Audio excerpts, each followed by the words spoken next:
Can you share your analysis of President Trump? You have lived through so many presidents. Explain President Trump to us and assess the massive response to him. Well, Trump is, you know, I think there are a number of illusions about Trump. If you take a look at the Trump phenomenon, it's not very surprising. Think back for the last 10 or 15 years over Republican Party primaries. And remember what happened during the primaries. Each primary, when some candidate rose from the base, they were so outlandish that the Republican establishment tried to crush them and succeeded in doing it. Michelle Bachmann, Herman Cain, Rick Santorum, anyone who was coming out of the base was totally unacceptable to the establishment. The change in 2016 is they couldn't crush him. But the interesting question is, why was this happening? Why, in election after election, was the voting base producing a candidate utterly intolerable to the establishment? And the answer to that is, if you think about that, the answer is not very hard to discover. Since the 1970s, during this neoliberal period, both of the political parties have shifted to the right. The Democrats, by the 1970s, have pretty much abandoned the working class. In the last gasp of more or less progressive Democratic Party legislative proposals was the Humphrey Hawkins Full Employment Act in 1978, which Carter watered down so that it had no teeth, just became voluntary. But the Democrats had pretty much abandoned the working class. They became pretty much what used to be called moderate Republicans. Meanwhile, the Republicans shifted so far to the right that they went completely off the spectrum. Two of the leading political analysts of the American Enterprise Institute, Thomas Mann, Norman Ornstein, about 5 or 10 years ago, described the Republican Party as what they called a radical insurgency that has abandoned parliamentary politics. Well, why did that happen? It happened because the Republicans face a difficult problem. They have a primary constituency, a real constituency, extreme wealth and corporate power. That's who they have to serve. That's their constituency. You can't get votes that way, so you have to do something else to get votes. What do you do to get votes? This was begun by Richard Nixon with the Southern strategy, try to pick up racists in the South. The mid-1970s, Paul Weyrich, one of the Republican strategists, hit on a brilliant idea. Northern Catholics voted Democratic, tended to vote Democratic, a lot of them working class. The Republicans could pick up that vote by pretending, crucially, pretending to be opposed to abortion. By the same pretense, they could pick up the evangelical vote.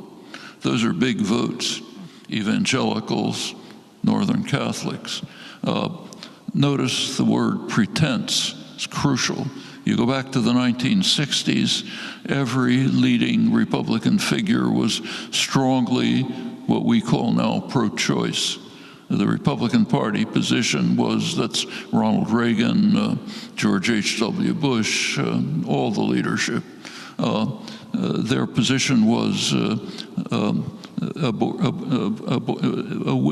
abortion is not the government's business.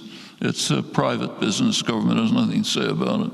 They turned almost on a dime in order to try to pick up a voting base on what are called cultural issues. Same with gun rights. The gun rights become a matter of holy writ because you can pick up part of the population that way. In fact, what they've done is put together a coalition of voters based on issues that are basically tolerable to the establishment, but they don't like it. Okay, and they've got to hold those two constituencies together. The real constituency of wealth and corporate power, they're taken care of by the actual legislation. So if you look at the legislation under Trump, it's just lavish gifts to the wealth and the corporate sector. The tax bill, the deregulation, every case in point.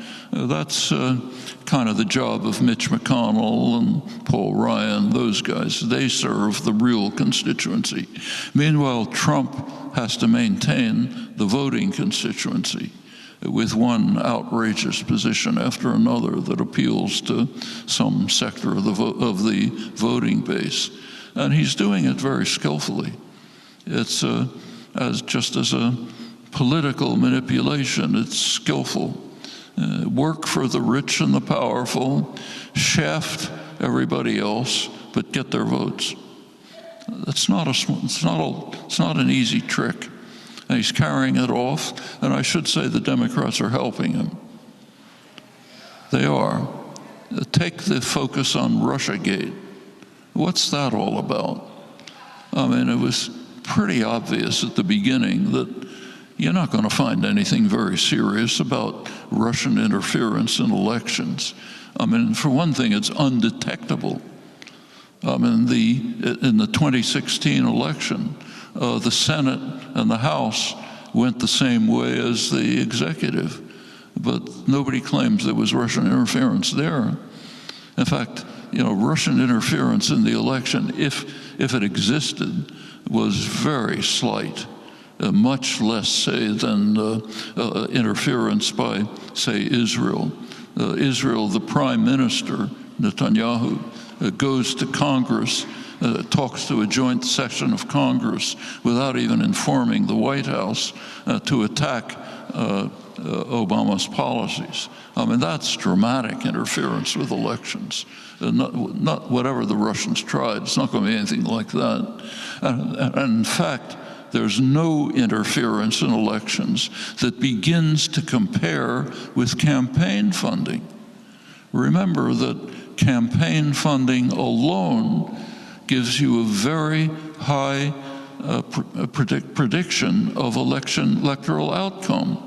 It's again Tom Ferguson's major work, which has shown this very persuasively. That's massive interference in elections. Anything the Russians might have done is going to be, peanuts and compared.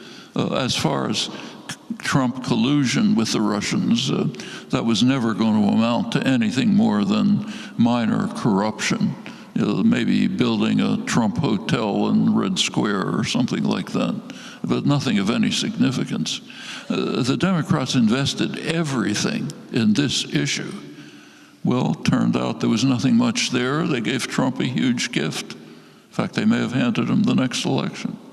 That's a matter of being so unwilling to deal with fundamental issues that they're looking for something on the side that'll somehow give political success.